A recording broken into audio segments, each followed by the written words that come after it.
Conversa com meu povo. Diante dos desafios de nosso tempo, eu lhes dei a tua palavra, mas o mundo os odiou, porque eles não são do mundo como eu não sou do mundo.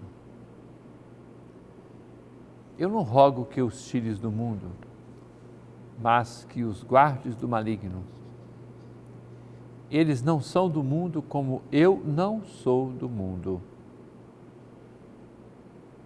Consagra-os pela verdade. A tua palavra é a verdade. A Igreja de Cristo, constituída por seus discípulos, chamados a estarem no mundo sem serem do mundo, deve conviver com as pessoas de cada tempo, mantendo-se coerente com a verdade, a caridade e a misericórdia.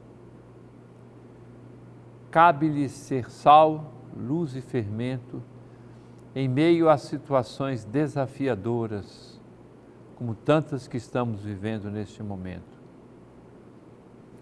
O Evangelho proclamado na nossa igreja neste final de semana oferece uma parábola contada por Jesus com personagens provocadores. Um juiz injusto e corrupto e uma pobre viúva.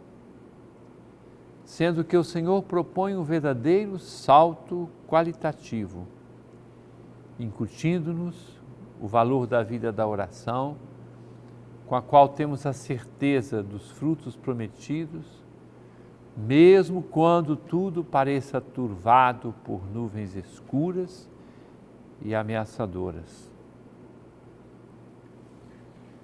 Há poucos dias, a Igreja celebrou a memória de São João 23, o Papa que convocou, abriu e presidiu o início do Concílio Vaticano II.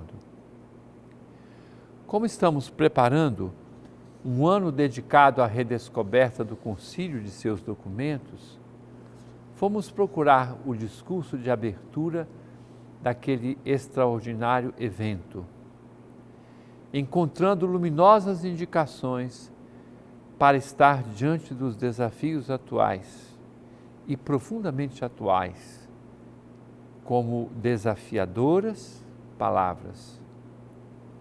Desse discurso, respigamos palavras cheias de sabedoria.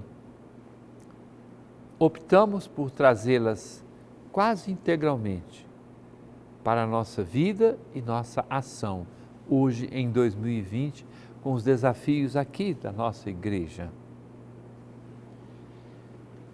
O grande problema, diz o Papa São João 23, proposto ao mundo continua o mesmo. Cristo sempre a brilhar no centro da história e da vida. Os homens ou estão com Ele e com a sua igreja, e então gozam da luz, da bondade, da ordem e da paz, ou estão sem Ele, ou contra Ele, e deliberadamente contra a sua igreja. Tornam-se motivo de confusão, causando aspereza nas relações humanas e perigos contínuos de guerras fratricidas. Ferem nossos ouvidos sugestões ardorosas, sem dúvida, no zelo, mas não dotadas de grande sentido de discrição e moderação. Elas não veem senão prevaricações e ruínas. Vão repetindo que a nossa época, em comparação com as passadas, foi piorando e portam-se como quem nada aprendeu da história, que é também mestra da vida. E como se nos tempos precedentes tudo fosse triunfo completo da ideia e da vida cristã e da justa liberdade religiosa. Parece-nos que devemos discordar desses profetas das desventuras, que anunciam acontecimentos sempre infaustos, como se estivesse iminente o fim do mundo. a providência está nos levando para uma nova ordem de relações humanas, que por obra dos homens e o mais das vezes para além do que eles esperam, mesmo as adversidades humanas dispõem para o maior bem da Igreja. Continua o Papa. É fácil descobrir esta realidade se se considera com atenção o mundo odierno, tão ocupado com a política e as controvérsias de ordem econômica, que já não encontra tempo de atentar em solicitações de ordem espiritual, de que se ocupa o magistério da Igreja.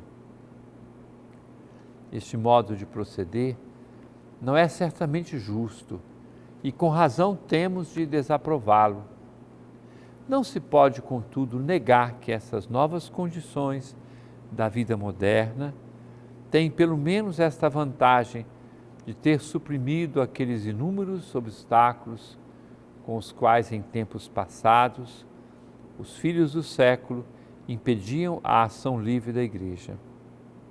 De fato, basta percorrer a história eclesiástica para verificar que os próprios concílios, uma sucessão de verdadeiras glórias para a Igreja Católica, foram muitas vezes celebrados com alternativas de dificuldades gravíssimas e de tristezas, por causa da intromissão indevida das autoridades civis que propunham-se, às vezes, proteger a Igreja, mas, as mais das vezes, isso não se dava sem danos e perigo espiritual, porque procediam segundo as conveniências da sua política interesseira e perigosa. O Senhor disse: procurai primeiro o reino de Deus e a sua justiça. Esta palavra exprime em que direção devem mover-se os nossos pensamentos e as nossas forças. Não devemos esquecer, porém, as outras palavras desta exortação do Senhor. Todas estas coisas vos serão dadas por acréscimo. Na realidade, sempre existiram e existem na Igreja os que, embora procurem com todas as forças praticar a perfeição evangélica, não se esquecem de ser úteis à sociedade. Mas para que essa doutrina atinja os múltiplos níveis da atividade humana, que se refere aos indivíduos, às famílias e à vida social, é necessário que a Igreja não se aparte do patrimônio sagrado da verdade e, ao mesmo tempo, deve olhar para as novas condições e formas de vida introduzidas no mundo odierno, que abrem novos caminhos para o apostolado católico. Atualíssimas as palavras que se seguem também de São João 23. A Igreja não assistiu indiferente ao admirável progresso das descobertas da humanidade e não lhes negou nem nega o justo apreço, mas seguindo esses progressos, não deixa de avisar os homens para que, bem acima das coisas sensíveis, elevem os olhares para Deus, fonte de toda a sabedoria e beleza, e eles, aos quais foi dito, submetei a terra e dominai-a, não esqueçam o mandamento gravíssimo: adorarás ao Senhor teu Deus e só a Ele servirás, para que não suceda que a fascinação efêmera das coisas visíveis impeça o verdadeiro progresso. Acolhamos, irmãos, no coração a força das palavras de um santo, São João 23. A Igreja sempre se opôs a estes erros e até condenou com a maior severidade. Agora, porém, a esposa de Cristo prefere usar mais o remédio da misericórdia do que o da severidade. Julga satisfazer melhor as necessidades de hoje, mostrando a validade de sua doutrina, do que renovando condenações. Não quer dizer que faltem doutrinas enganadoras, opiniões e conceitos perigosos, contra os quais nos devemos prevenir e que temos de dissipar.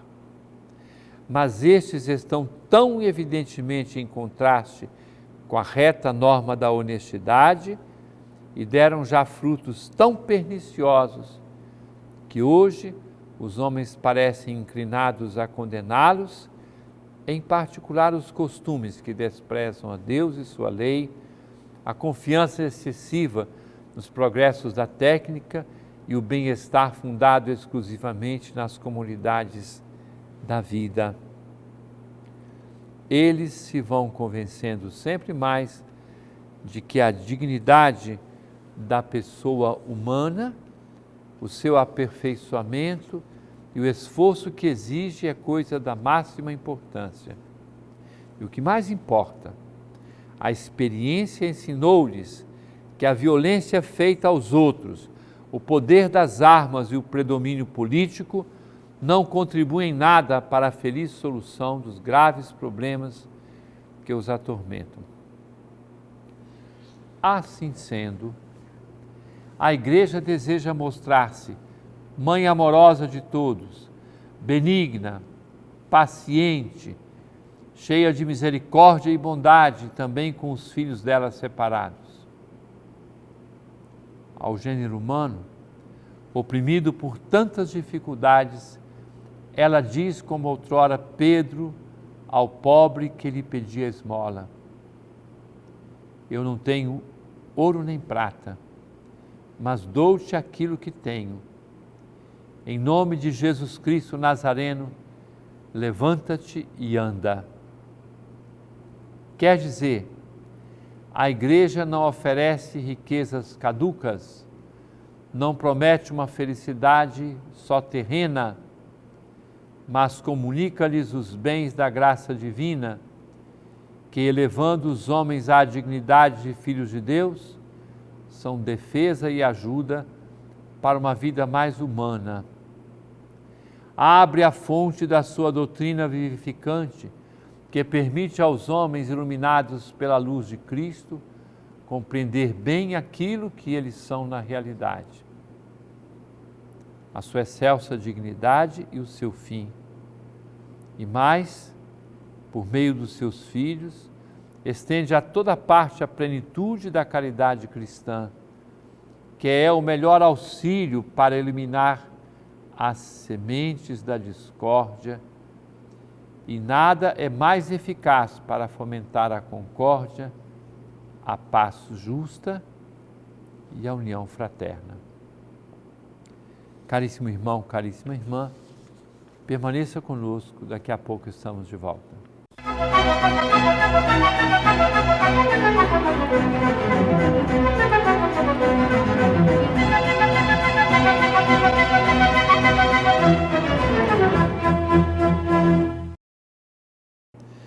Conversa com meu povo. Caríssimo irmão, caríssima irmã, nós estamos vivendo de uma forma muito importante, bonita e digna esta quinzena do Círio, a nossa quadra nazarena. E durante esse período temos a cada dia as pregações na Basílica de Nazaré, as pregações de bispos que são convidados e que têm nos ajudado a viver como um verdadeiro retiro. Gosto de dizer que nós estamos vivendo exatamente a colheita do Círio, tudo aquilo que foi plantado durante tanto tempo na preparação feita com seriedade do Círio de Nazaré deste ano de 2022, tudo isso produz muitos frutos no coração das pessoas. Neste final de semana, como esta conversa com meu povo aparece diante de vocês no sábado e no domingo, vale dizer que nós temos no sábado a ciclo-romaria, Na parte da tarde, a Romaria da Juventude. E neste grande domingo, a Romaria, a procissão das crianças. Que beleza! Pessoas desarmadas, livres, as crianças nos ajudam, nos fazem crescer muito. Quem me acompanha antes, sinta-se convidado para que as famílias levem as suas crianças a participarem deste círio, desta Romaria das Crianças. Perguntas que me vieram. Como o senhor avalia o círio deste ano? Muito positivamente. Momentos delicados, justamente pelo quadro social em que nós nos encontramos, tempos de muitos conflitos. Eu usei várias vezes uma expressão que quero repetir aqui.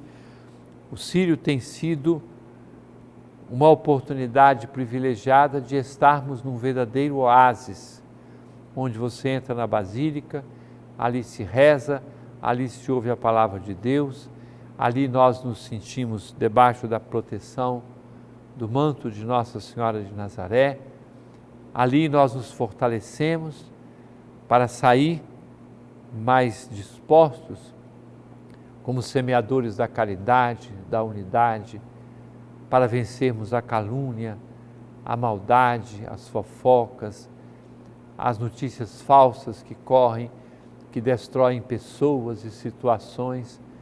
Então o círio, tenho a certeza, trará muitos frutos e eu o avalio de uma forma muito positiva, desejando que esses frutos se multipliquem entre nós. Pergunta que me fazem por que continuam a cortar a corda. Eu também gostaria de saber. Não sei a resposta. Porque todos os anos nós insistimos que as pessoas aguardem para chegar no final, mas as pessoas não nos obedecem e depois eu não vou ficar aqui realizando uma verdadeira batalha a respeito dessas coisas. Porque continua a cortar a corda, talvez tenha que perguntar para quem começa a cortar, para ver que respostas as pessoas dão.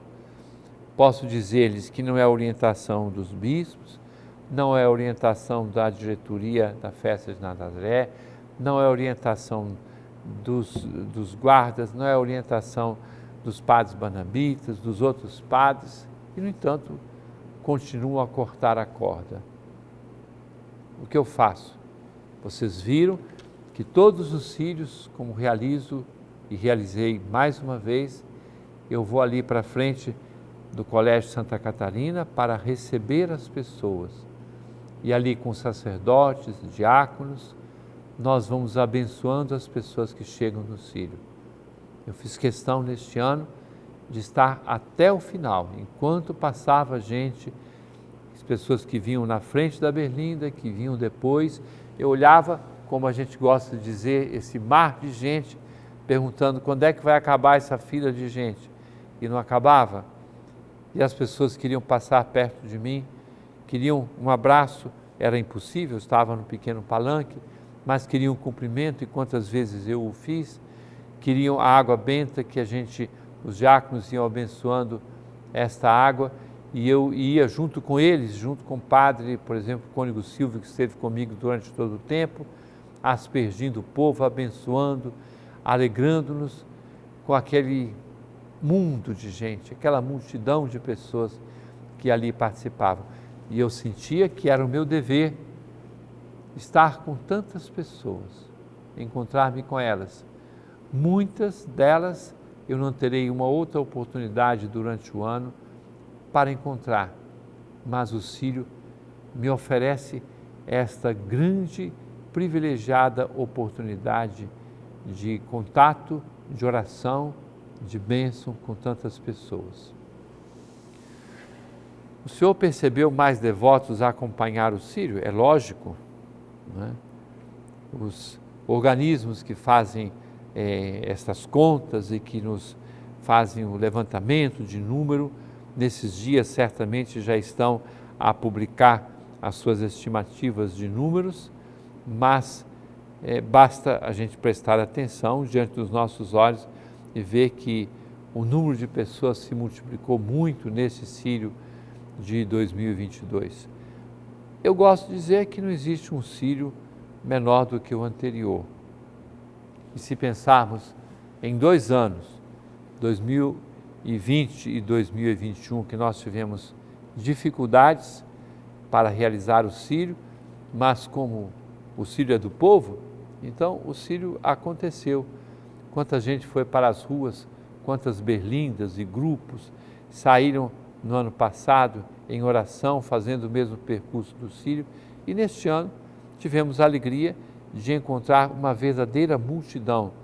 Como eu estou em todas as procissões, então eu posso fazer esta avaliação junto com o Dom Antônio e perceber o valor de tantas situações, de tanta gente que participa das nossas procissões e, é claro, do dia a dia da Basílica, que é uma verdadeira multidão que lá acorre para a oração. Caríssimo irmão, caríssima irmã, desça sobre você e sua família a bênção de Deus Todo-Poderoso, Pai, Filho e Espírito Santo, e permaneça para sempre. Amém.